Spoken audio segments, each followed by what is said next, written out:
to me, the most exciting thing about the SCASA project is in trying to leverage the power law distribution, trying to get more people to participate in it. You know, trying to push it outwards, push ownership outwards, push participation outwards. So you got a vision that was put forward by the leaders of education in the state of South Carolina, and you want the public to engage with it in a meaningful way. Well, just because they created a vision, that's the first step, the most kind of important, beginning, critical step. But that's not something people can engage with except intellectually to say, okay, well, great, you know, the leaders put forward a vision of where education should go in the state. Good. But for them to engage with the vision, you know, people aren't going to read, I don't think, a long document and get involved in a political process that's complex and complicated. But you take a little snapshot of information that kind of illustrates the potential of education. For example, you say each student is going to engage on a regular basis with students on the other side of the world in a collaborative way to do projects. That's a vision, that's a snapshot that could be reality in our education system. Or that every child is, you know, prepared and ready and happy about starting the first day of kindergarten.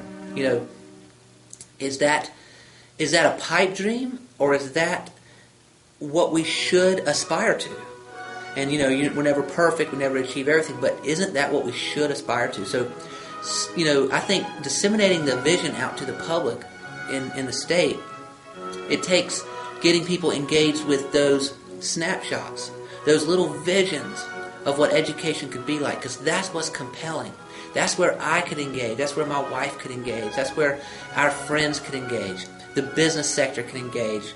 You know, PTO and teachers and students can engage.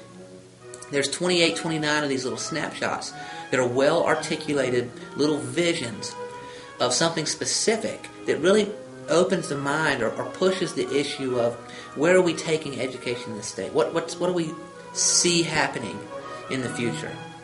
And so to create that experience online, to get people to engage with these things, we had to create something that where you could pull up the singular concept, the singular idea, like the one I said about you know, using technology to communicate with people on the other side of the world.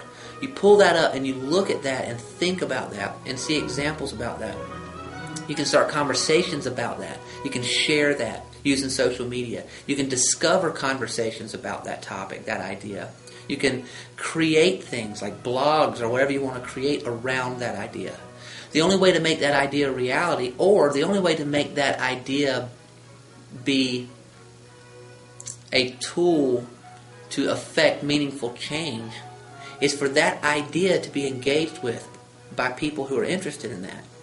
And they can challenge it and comment on it in any way they want. Comment on, you know, how are local decisions at the funding level? How are state decisions? How is this impacting that idea?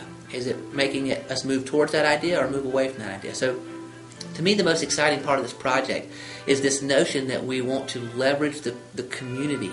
We're trying to get the community to talk about each one of these snapshots. And that's why it's been built the way it's been built, this technology, this website, if you will, is to make each snapshot a launch pad or a springboard for launching into conversations all over the state through social media and other third-party integrated tools and technologies.